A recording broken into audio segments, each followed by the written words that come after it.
Okay. Welcome to the General Operating Support for Artists Grant Workshop. Today is June 1st, 2023, and the application deadline is June 30th, so you have 1 month. Since it's such a small group, if you have questions, feel free to unmute and ask them as we go. You can also put them in the chat, and I'll also pause a lot of times to ask if you have questions. Please assume that if you have that question, other people will, particularly, and you're doing a particularly wonderful service for folks who couldn't attend today and are watching on the video later, because I guarantee at least one of them had the same question you do. Okay, so this grant workshop will be in 2 parts. First, we'll do a bunch of logistics and general information about RISCA's grants and this grant, and then we'll do a walkthrough of the application question by question. So we'll start with the logistical pieces. So who or what is RISCA?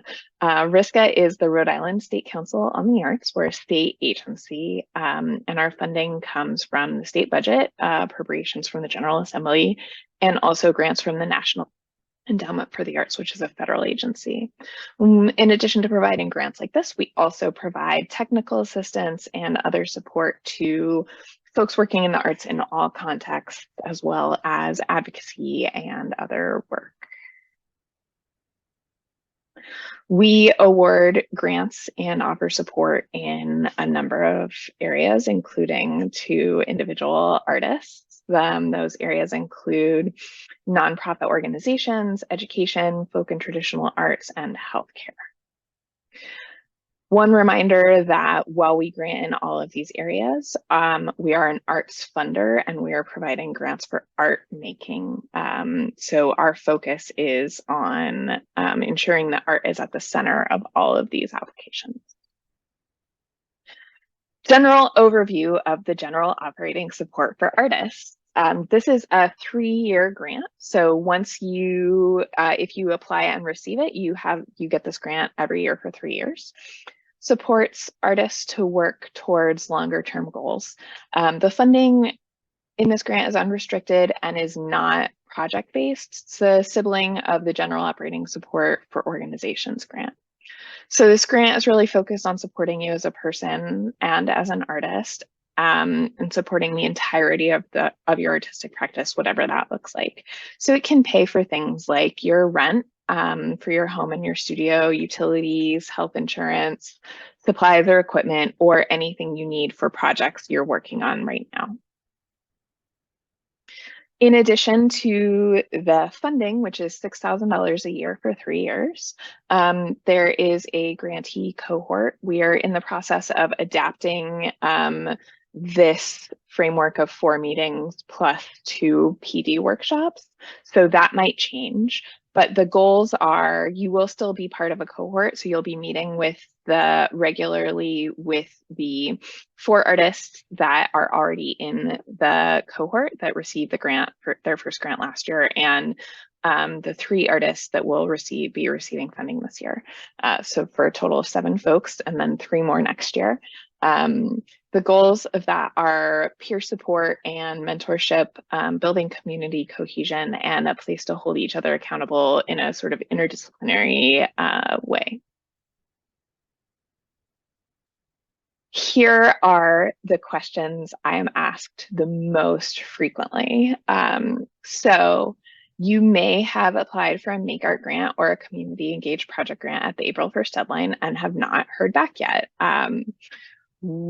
That's fine.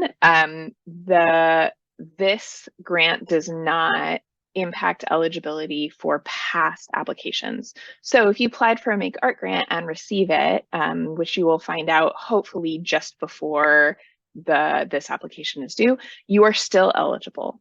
If you apply for the General Operating Support for Artists grant and receive it, you are not eligible moving forward. So if you receive it, you would not be eligible for our next round of grants at the October 1st deadline. Does that make sense? I'm going to take your silence as a yes. The second, thank you. The second most common question I get is this grant the right fit for some specific project? The answer is no, but also yes. This is a general operating grant. So what that means is it's not about what specific project you're working on now, and it's not support for a specific project. So you're not submitting a budget, you don't have specific outcomes or goals. So for example, something like the Make Art grant, you could submit for, I'm working on this series of paintings and I want to complete these 4 paintings in this time period. For general operating support, you're talking more about the entirety of your artistic practice. So for a lot of people, that can look like a couple of different things. For example, our painter might also be a teaching artist working at the Artist Exchange in Warwick, and also offering some collaborative painting classes out in public parks. So this is supporting the entirety of your artistic practice and can be used to work towards bigger, more long-term goals than I'm going to complete these 3 paintings in the next 6 months. Okay, next question that I get asked all the time is, how do I ask questions, get me to read a draft, or meet with me? All of that information is in the blog post, which I will not drop in the chat, but will be in the follow-up email to this grant workshop. It's also available on our website. The answer is you can just email me. For meetings, I do an online sign up through Calendly. I will drop that link in the chat. Daniel, are you asking questions? You're muted. Oh, okay. Seemed like your mouth was moving. I can read drafts of your application because, as you'll find out in future slides, I don't have anything to do with the decisions on who gets grants and who doesn't. So I can read drafts and offer feedback to the best of my ability. Usually, totally understandable on having dogs that are misbehaving. I have a lot of cats, so I understand that. I can usually read a draft. I cannot usually read a draft in the 2 or 3 days right before the deadline because I'll be overwhelmed with requests for support. So earlier, the better. But you can always sign up for a meeting with me or just email me your questions. And then the final question that I get all of the time is, am I eligible? And the answer is maybe. Here are the main criteria for eligibility. The first one is that you have to have been an official Rhode Island resident for at least 2 years at the time of application. This application deadline is June 30th. So that means you would have had to move to Rhode Island and had your Rhode Island address listed as your permanent address on things like tax forms or your state issued ID by June 30th, 2021. You must be either a US citizen and have a social security number or have an individual taxpayer ID number. This means you can be a permanent resident or be visiting. You cannot be here on a student visa or a tourist visa. You have to have a tax ID number and be able to work legally in the United States. You must be over the age of 18. And not currently in an artistic degree or arts-related degree granting program. This means that you are not currently an art major at Rhode Island College. You could be taking a continuing education class from RISCA, or taking a welding class at the Steel Yard, or taking a ceramics class at the South County Art Association.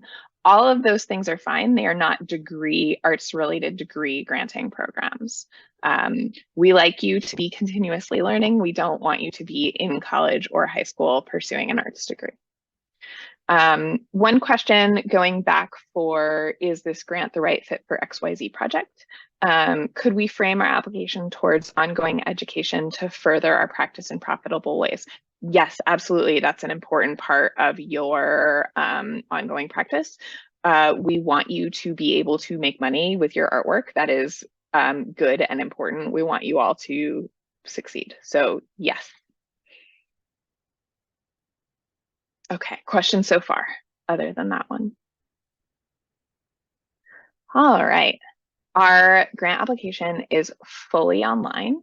As I said, we'll walk through the application question by question in a little bit. And I just want to reiterate that there's lots of help and support. I have one-on-one meetings that you can book through Calendly. You can email me. And on the last day of the application, the day of the application deadline, I also have drop-in office hours for your last-minute panic questions.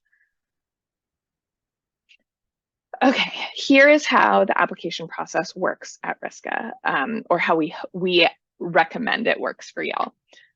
We first recommend that you read the grant guidelines twice. A lot of the questions that you have are in there, but the grant guidelines are pretty beefy. So spend some time really looking at those. We also recommend that you look at the application rubric. The rubric that the panelists will be using to score your application is available on our website, and I'll show you how to find it in a little bit. Second step, talk to a staff member. This is totally optional. Please only do that if you need to or if you have questions. But if you need to or have questions, I'm here. It's literally my job to help you. Then if you haven't applied for a grant from RISCA before, you'll need to create a profile on Foundant, which is the online grant system. Next comes the easy part, writing the application and gathering all the support materials. Then here's the most important part, making sure you hit the submit button before the deadline.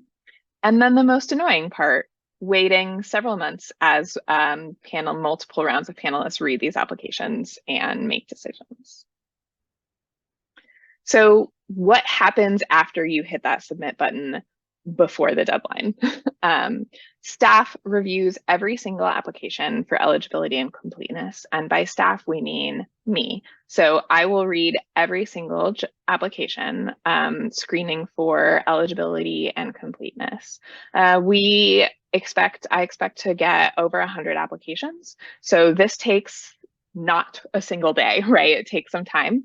Additionally, if there are simple mistakes in the application that I can tell is just like a quick misunderstanding or a file format issue, I'll send it back to the applicant to do a quick fix with a new deadline. So there's time there in case you make a silly, a simple mistake. If there are larger mistakes or eligibility questions, you will not get an opportunity to update. Once I have reviewed all of the applications for eligibility and completeness, I will move them on to the panel. The panel reviews all of the applications and they make the funding decisions. There's a couple of slides about this process next. The next thing that happens is that I will write up panel notes. Due to the nature of the General Operating Support for Artists grant, I'm not able to provide panel comments to every single application. So the only folks that get panel comments are the 3 artists that will be receiving the grant. Next, we'll submit the applications and the panel's recommendations to our council. Sort of similar to a nonprofit, RISCA is governed by a council. Our council has been appointed by various governors of Rhode Island. They will approve the applications. And then we tell you, for this grant, the General Operating Support for Artists grant, we expect that to happen in mid-September. After that, we'll mail you a check. It takes 8 to 12 weeks after you submit all of the final paperwork, including getting in our vendor system. And then you do the thing, right? You participate in the cohort meetings and do your art making. Since this is a 3-year grant, you will need to report back once a year. You'll have a final report and then you'll get the next grant check. After you get the grant, you will need to read and follow the instructions in your award email. They're pretty specific. You'll complete your grant and submit your grant agreement and register with Ocean State Procures if you haven't already registered. Ocean State Procures is the state's payment and vendor system. We cannot send you your money until you do those 2 things. If you have questions, if you want us to know about what's happening, just let me know. I'm the program director, you just let me know. If you don't get the grant, so I expect to get about somewhere between 100 and 150 applications. There are 3 grants.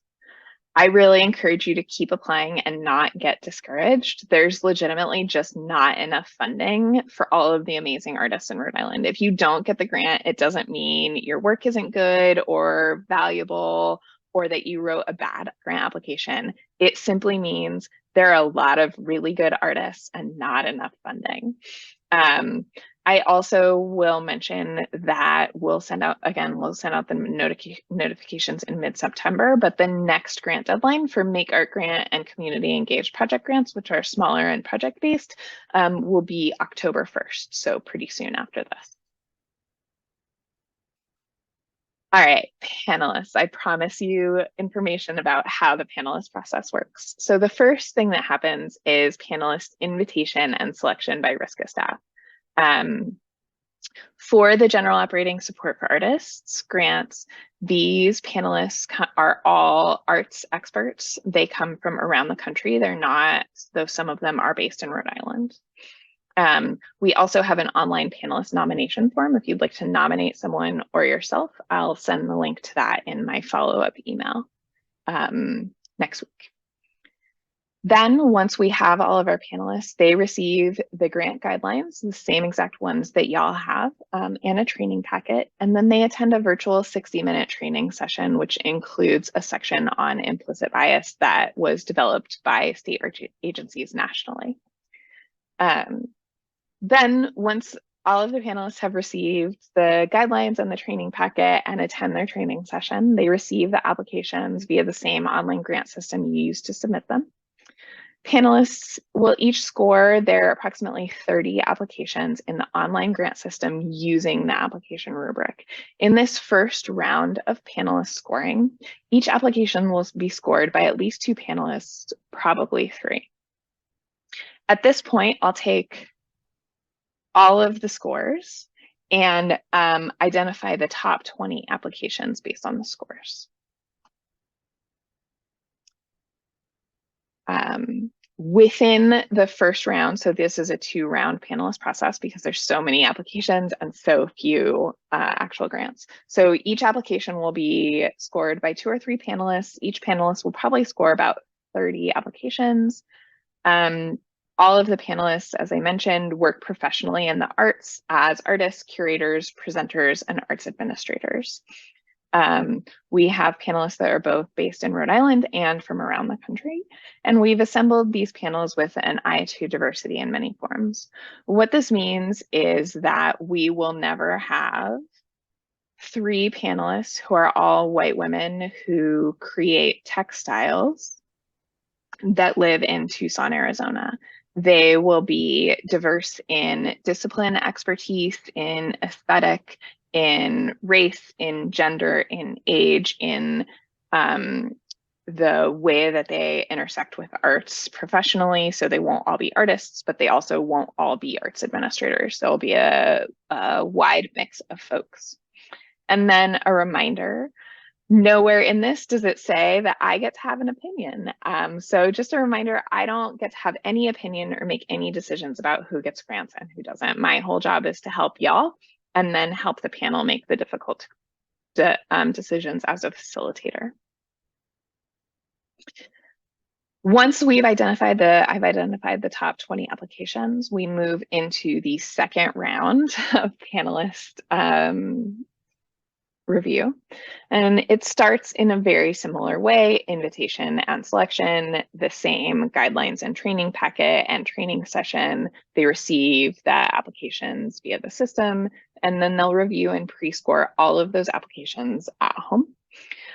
Then once they've done that, these 5 panelists, we meet for an all-day review session via Zoom, where we'll discuss and rescore each of the top 20 applications. Then the total or average scores are tabulated and displayed for the panelists, and the panelists will recommend the 3 recipients to the council. In this round 2, we're a little more specific about who the panelists are. So there are 5 panelists for the second round of application review. 3 of them will live in Rhode Island, 2 will be from out of state. Again, all of the panelists will work professionally in the arts and be engaging in the arts from a diverse life experiences. Do you have a question? Oh, sorry, I was looking for my charger. I didn't realize I was unmuted. Okay. Sorry. A reminder that the panelists are different every single grant cycle, and this includes between our grant programs. So for example, if you submitted a Make Art grant at the April 1st deadline, the people reading that grant application are totally different than the people reading this General Operating Support for Artists grant. If you applied to the General Operating Support for Artists grant last cycle, you'll have a completely new group of panelists this year. A reminder that art is subjective, and so decisions will vary based on the composition of the panel. And again, a reminder that I don't get to make any funding decisions. Okay, any questions about how the process works? All right. Up next, we'll walk through some basic grant writing recommendations and best practices and advice. So the first one is, what if I'm late? We have no exceptions for applications that are not submitted by the deadline day. It does not matter what happened. We will not accept your application late. Just to make it really clear, the application closes at 11:59 p.m. and will not accept your application at 11:59 p.m. in 1 second. So I strongly suggest giving yourself a minimum of 5 minutes of leeway, just in case, because you never know what happens. I really actually recommend several hours because technology breaks and things like public libraries and other places where you could access the internet or a computer are not usually open at 11 p.m. Additionally, though, as you can probably tell, I'm working remotely today and still about 2/3 of the time, I will go home, and by that I mean across the living room to my couch around 5 or 6 p.m. on the deadline day. I am not available to help you when you have a crisis at 11 p.m. I usually do my best to answer emails up until about 9 or 10 p.m. as possible, but don't count on that. And again, no exceptions. If you're late, we can't, the application system just shuts down and will not take your application. All right, grant writing tips. My biggest recommendation and piece of advice is always to thoroughly read and follow the directions. This sounds really simple and really obvious, but I find that here the devil is in the details. So really make sure you're looking at the directions. The application questions are asked for really specific reasons that are directly connected to the rubric. So fully address those questions. Pay attention to things like file size and format. All of these directions will help you. This includes the grant guidelines. Okay. Everything else after following the directions is just gravy. You will see that there's some sneaky follow the directions, read and follow the directions pieces within all of my grant writing tips. Like the first one, address the grant application questions directly and fully. Again, these application questions are asked for a really specific reason, and they're directly connected to how the panelists will be evaluating. We always recommend having an outsider read your application. An outsider is not your mom and probably not the person that shares a studio with you. We like to say it should be somebody who is really supportive of you, but doesn't know the intricacies of your art form. So they can tell you that the panel, who may also not be familiar with the specifics of your discipline, they make sure your application includes the forest and not just the trees, so we can see the big picture and the why rather than just getting lost in some of the craft. This transitions great into the next grant writing tip, which is fully address the why. We are an arts funder. We care, the main review criteria is artistic impact and growth. We want to know why you are creating this work and doing this sort of artistic practice in this time and how it will impact you. As I've mentioned several times, please look at the evaluation rubric before you write your application and refer to it throughout the process. I will show you where to find it in the second half of this grant workshop. Okay, don't wait for the last minute. I think I've already covered that. Communicate with your program staffer. That's me. It's literally my job to help you with this application. That being said, you and everyone else are also asking. So I ask you, please ask me. Please know that I will get to you, but it might take a little while because have a lot of other stuff to do and people to help, but I will get to you.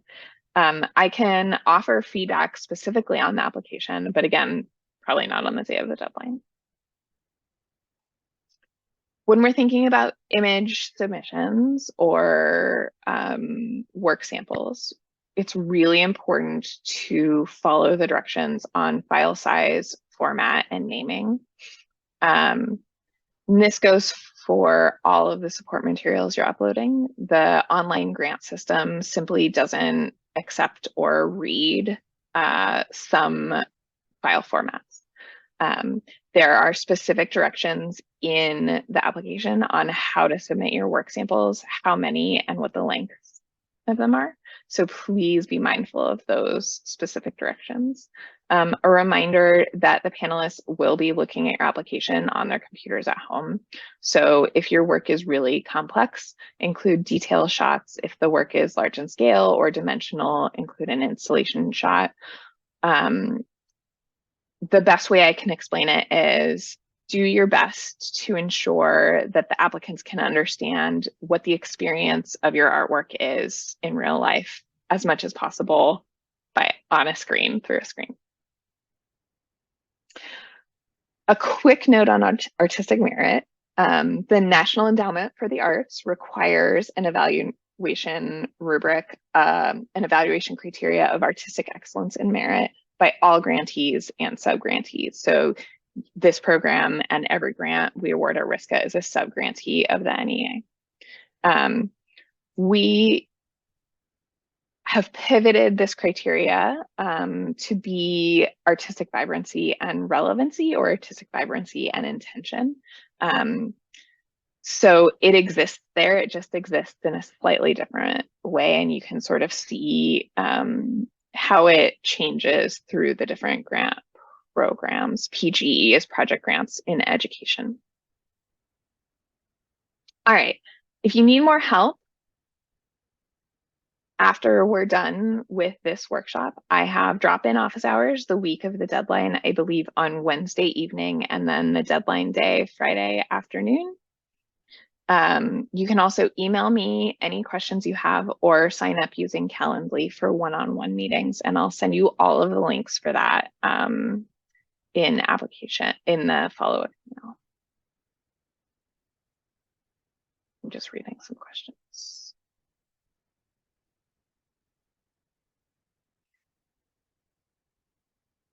Okay. Additionally, we also have 2 Facebook peer support groups, Artists and Creatives of Rhode Island and Arts Administrators of Rhode Island. We post there regularly with reminders for grants, other professional development opportunities, calls for art, and other funding opportunities outside of RISCA. So join those if you are on Facebook and feel like that's right. Okay, questions so far? I'm gonna stop sharing for a minute.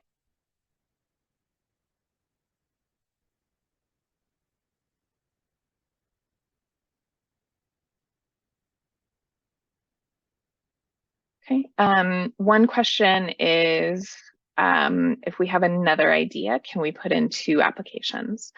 For general operating support for artists, you can only submit 1 application, and you'll find in all of our grant programs, you can only submit 1 application per grant cycle. Some of the grant programs are, particularly on the organization side, are more limited, so you can only submit a project grant for organizations or a project grant in education, but it's really all of that information is in the guidelines, and you can always email us.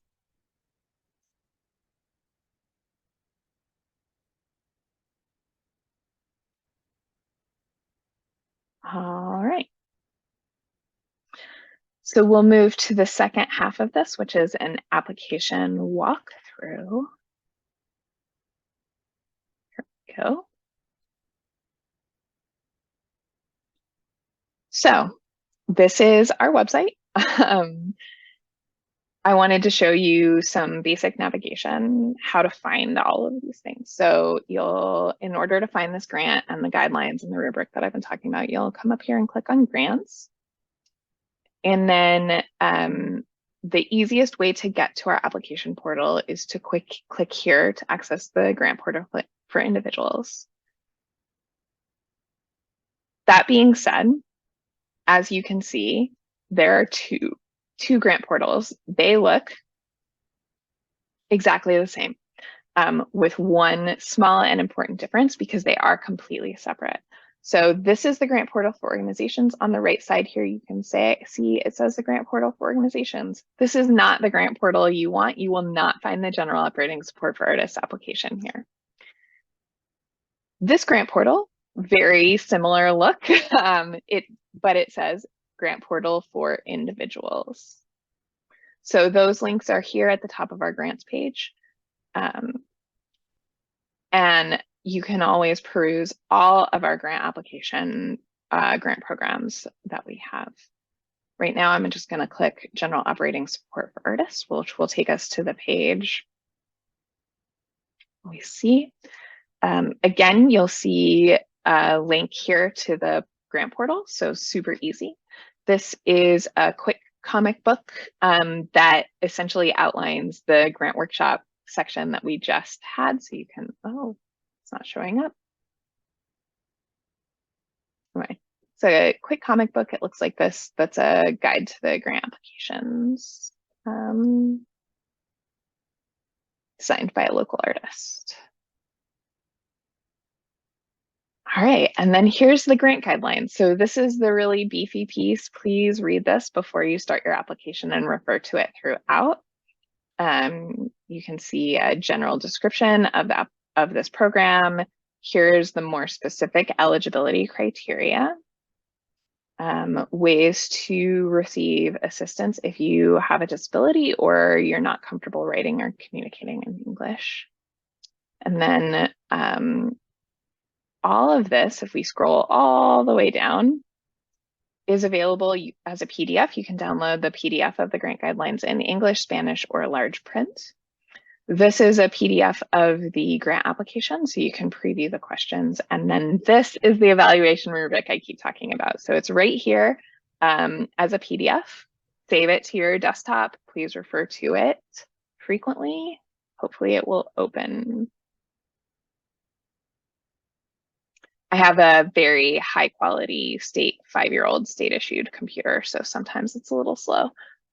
Gets the job done though. So here are the review criteria that we're looking at, that the panel will be looking at. So biggest one is artistic impact and growth. That's scored out of 10. The other two main review criteria, are artistic vibrancy and intention and community of practice. Both of those are scored out of 5, and you can see more detail about how these scores break down here. So please look at that when you are writing your application. All right. So I already have a profile in Foundant on our grant system because I've applied for RISCA grants before. So I'm just going to go ahead and log in.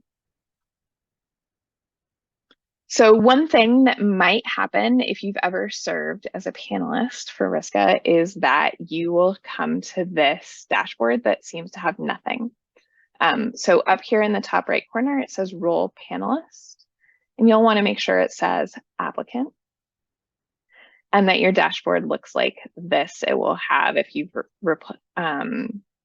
If you've applied for grants before, it will have all of those grants here in historical requests, and active requests are grants that are in process. Now, as we can see, I've already started the general operating support for artists grant. So I would continue that application by clicking edit application right here. If I hadn't started one yet, I'd come up here to the top and click apply. And you can see all of the grant applications that are currently open for application. So general operating support for artists is right up top. Teaching artist roster application, which also has a deadline of June 30th. And then these two, oh, this should be closed. Artist Open Studio Tour grant is actually closed, so I'm going to make a note of that. Sorry, y'all. And then the opportunity grant is currently open, but will be closing by the end of the month. So if I hadn't started an application yet, I would click apply right here. However, I have one in process, so it's telling me that I do, so I don't start a second application because I only want to have one, right? Another thing I can do is preview the form in case I don't want to really deep dive in. I just want to see what it looks like. So I'm going to go back to my little dashboard by clicking the home button. And it will think about it for a second.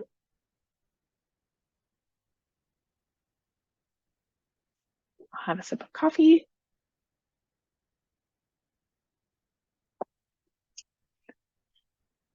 So I'm going to access my application in process by clicking edit application, which will take me to this application screen. This is what the grant application looks like when y'all are working on it.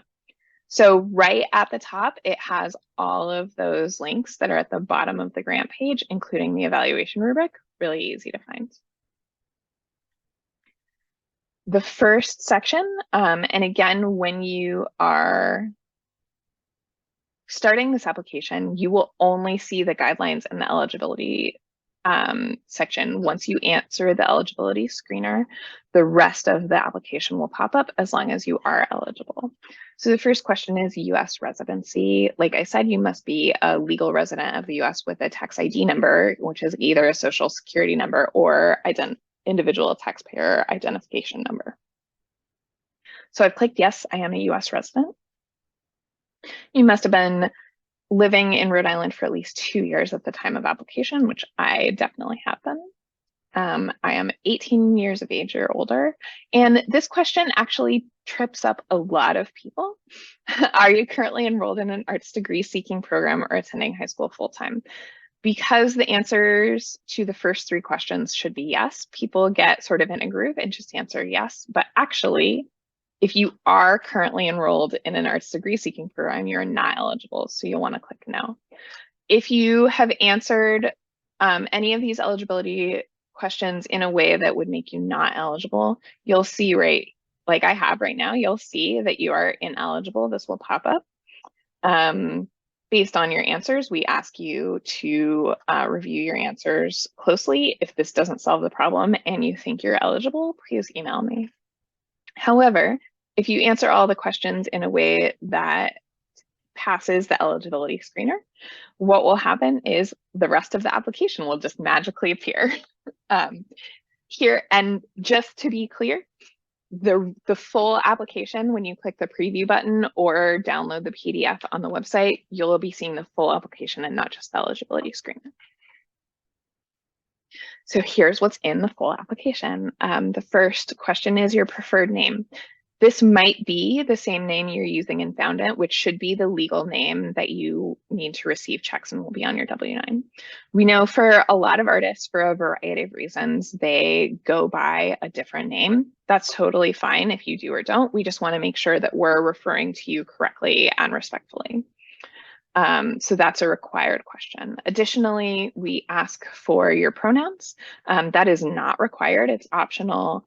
If you're curious about what this is and why it matters, there's a link here to explain. But again, we just want to make sure we're referring to our applicants in the correct and most respectful manner.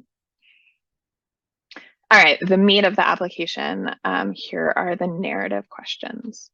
So one thing I'll say about the narrative questions is that you do not have to write the answers. We invite you to submit your responses to these questions in one of three ways. You can write them like a traditional grant application, and I will be honest that the vast majority of the applications I see are written. You can also submit an audio or video recording. If you choose to submit an audio or video recording, those recordings must just be you answering the questions verbally rather than in the written form. It cannot be a trailer. You can't edit in work samples. If anything feels produced or edited, we will bounce it back to you for an edit. So it just needs to be a recording of you saying the answers to the question rather than writing them. You would submit those audio and video recordings using a YouTube or Vimeo link. It's fine if they're password protected, and there are specific time limits that correspond to the character limit. Okay, so the first narrative question is, who are you as a person and an artist?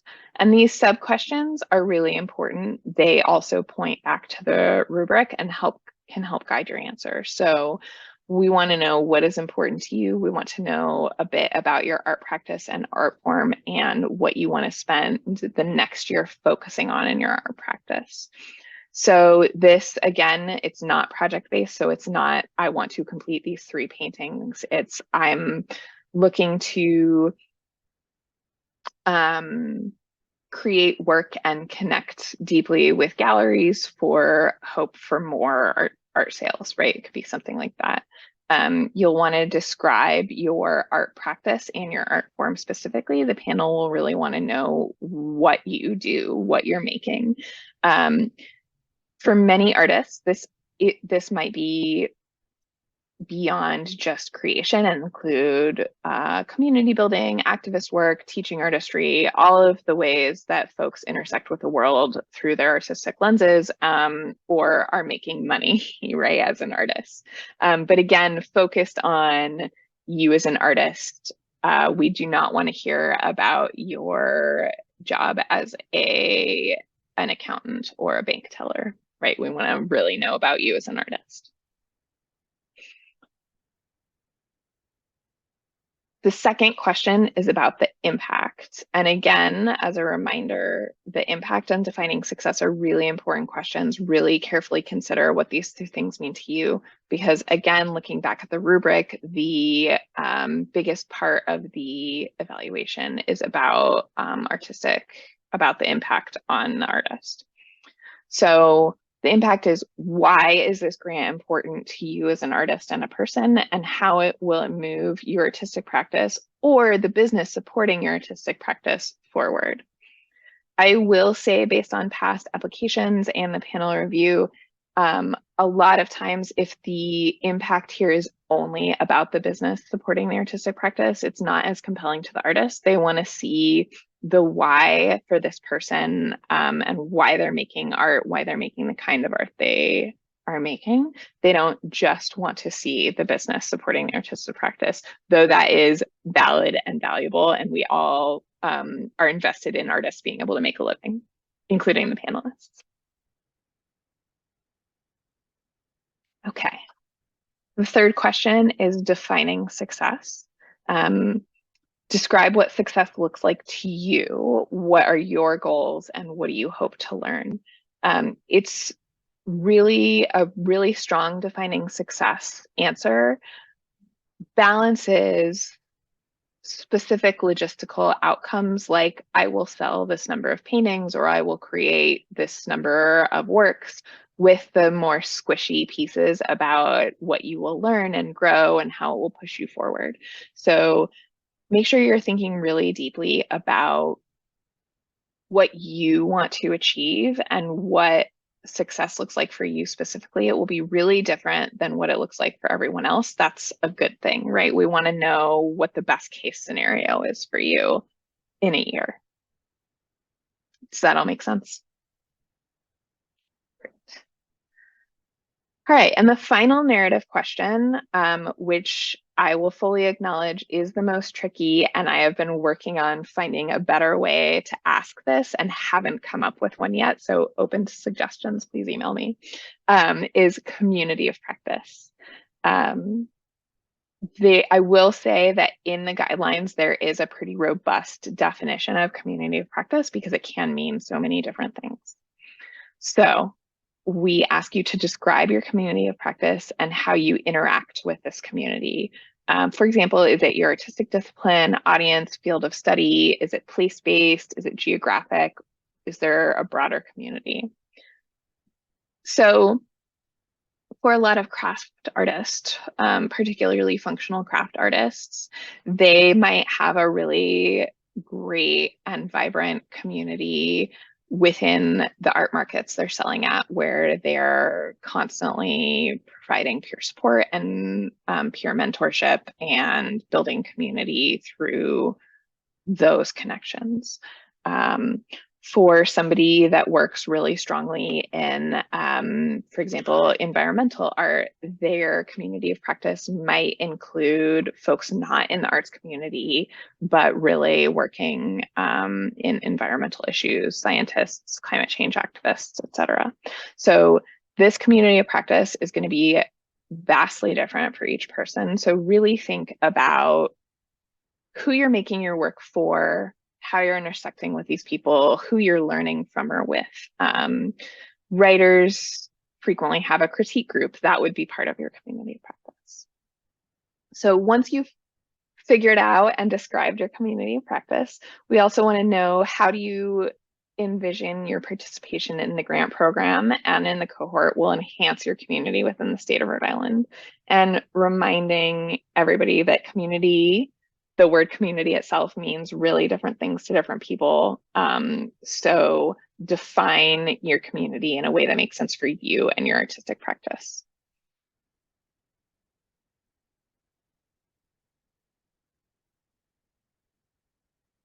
Okay. Question, if we have 3 different communities, if we're supporting multiple different folks, how do we include that? Yes, please think carefully and include all 3. So for example, earlier today, I spoke with somebody who has 3 specific and distinct areas of their practice. One is their own personal visual arts practice. The second is a weekly meetup of non and new artists and existing artists to create work together and sort of hold each other accountable. And the third piece is that they are a teaching artist working specifically with folks with disabilities. So those 3 aspects of their practice are clearly linked together for that person, but they have 3 really distinct communities within their artistic practice. So they would talk about all 3 of those. Okay, so those are all the narrative questions. Sorry, The next, yes. It's partially a question, partially a comment. I'm noticing these have character limits, but those are not listed on the guidelines outside of the application. Is that something that could be done in the future? Because it's good when you're writing it or you start submitting it to know, like, oh, this is 3 paragraphs, but it's also only 2,000 characters. Yes, we can figure out a way to include those characters in the preview. That's a good note. Yes. Okay, support materials. So we ask that you upload whichever feels the best to you and best represents you, but also whichever one you have ready to go. A resume, a CV, or an artist bio. Some folks have their CVs include an artist bio and an artist statement. If that's what you have and it's ready to go, please submit that. Don't stress too much about this. This really is so that the panelists can get an idea of, like, sort of who you are and how you're representing yourself as an artist. Okay. And then note this must be uploaded as a Word document or a PDF. Our grant system does not read any like Pages or any Apple-based file formats. So make sure you're thinking about that. Second, link to your artist website. If you do not have one, that's totally fine. This is just an easy place to drop it if you do. Don't stress if you don't. I would say about half the applications we get, you don't have that.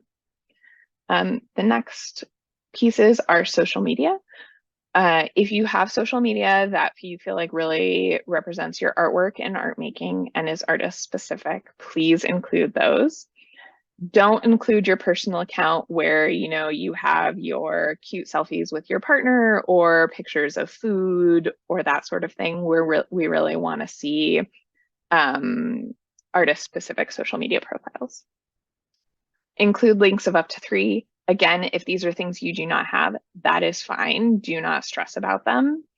This is just an option as a way for you to include more information about yourself, but don't feel like you need to go and make an artist Instagram right now. Please do not do that for the purposes of this grant only.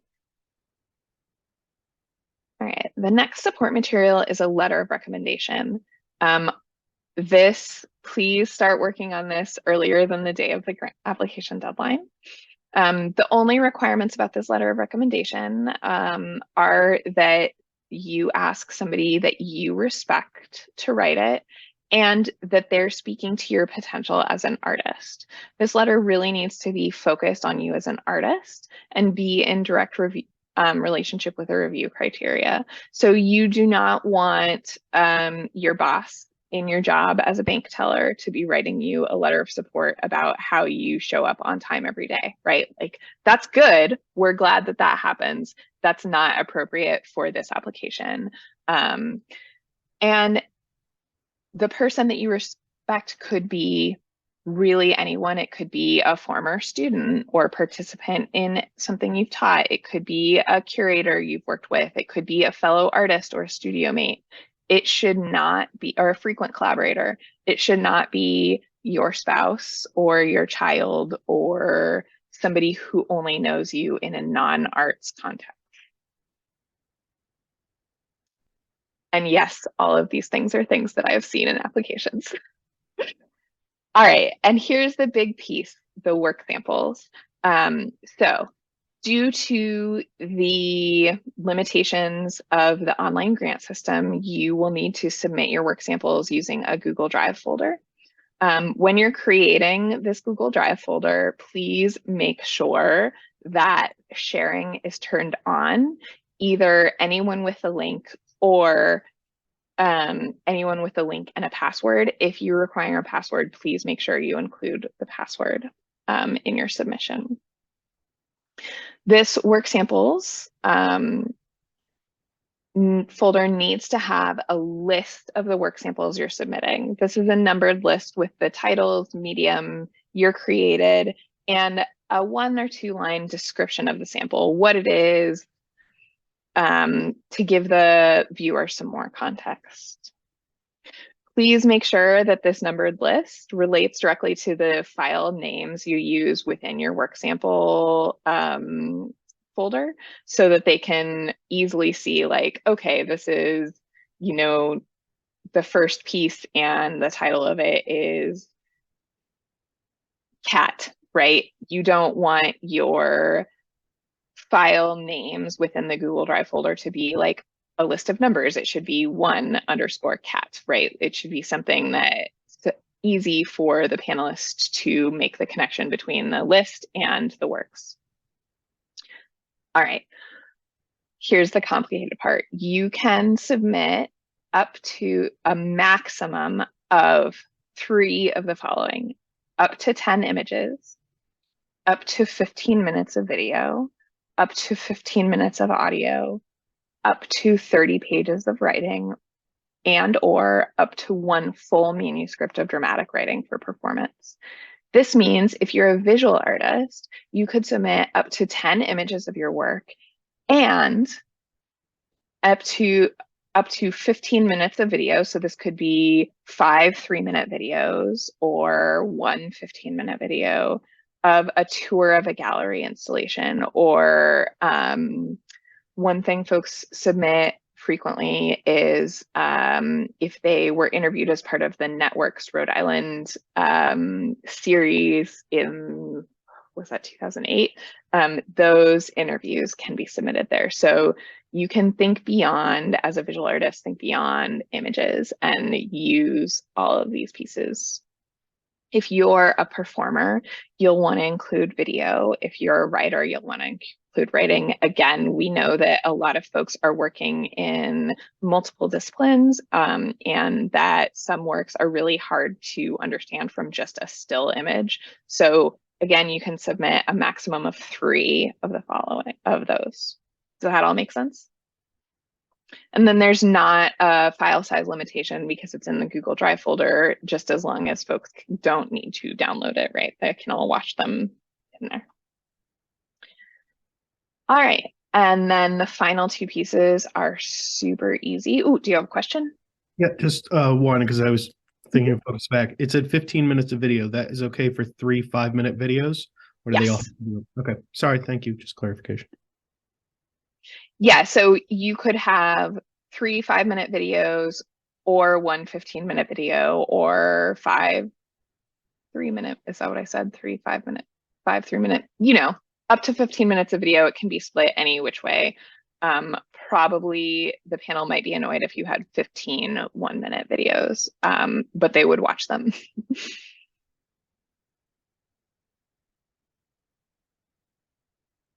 Just reading some questions.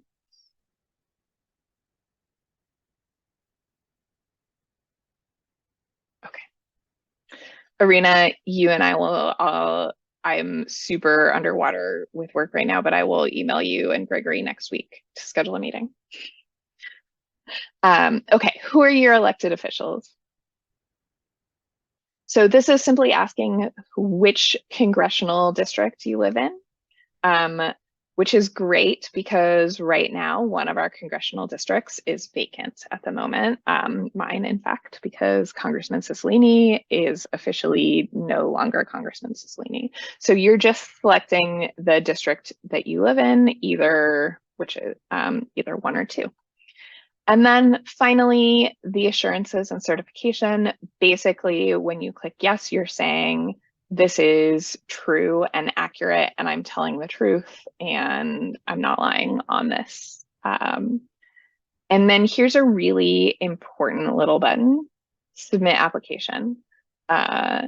It's right next to save application. So one important thing to know is that you don't need to do this in all one sitting. You can answer one question or work on drafts right in here and click save application. Just make sure you're clicking that save button at the bottom before you navigate away. I always recommend that people work on the application in a Word document or a Google Doc so it's backed up somewhere, because again, technology is going to technology when you most need it, right? Things are going to fail when you most need it. So having an easily accessible backup is always good. But yes, when you're writing in here, make sure you save regularly. And then when you're done and ready to submit, make sure you hit the submit button. One thing that I'll flag for you is if I hit submit button right now, it will not submit because I have not filled out all of these required questions. So make sure when you hit submit that it takes you to a submit screen, and you'll get an automatically generated email saying your application has been submitted. If those things don't happen and you get a screen that looks like this, your application has not been submitted.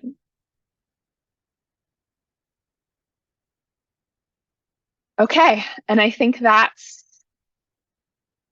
all of everything. Please ask me any questions you have at this time about the General Operating Support for Artists grant. I cannot tell you why the sky is blue, but it has something to do with light refraction. I think it was very thorough. I want to thank you for your time. Thank you.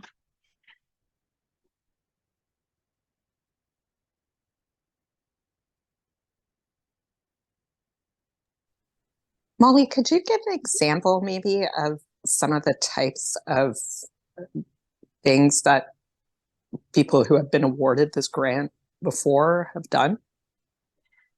I came in 10 minutes late, so maybe you already answered that really at the beginning, but I was struggling to get into. Yeah, that's a really hard question. Firstly, because this grant has only existed for a year. So our first grantee cohort is still in their first year of receiving the grant. And again, it's not a project-based grant. It's to support the entirety of someone's artistic practice. I will say that I know one of our grant recipients used the funds to buy a new computer because they did not have a computer. But the current cohort is artists working in very widely different disciplines from different perspectives. One of them is really deeply engaged in community activism through art. Another really is focused on their personal art practice. And the disciplines range from like traditional craft to music to experimental performance to really like technology driven 3D work. So it's a pretty wide variety. Thank you.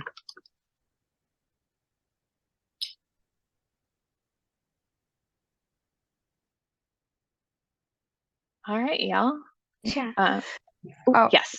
Hi, Molly.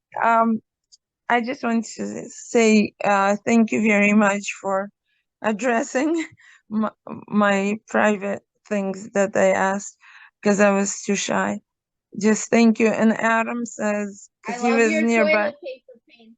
Yeah. Thank you, Adam. How the cat crossed over. Sorry, but thank you very much. I thought this was your office. I had no clue this was from your house. It's pretty cool. Sorry, and thank you for all your help. I am muting. All right. If there are no further questions, you'll get an email follow-up from me next week that will have the video recording and all of those links that I mentioned, how to sign up for one-on-one meetings with me, the drop-in office hours and such. Thank you so much, and I hope you enjoy the great weather we're having today. Have a great rest of your day.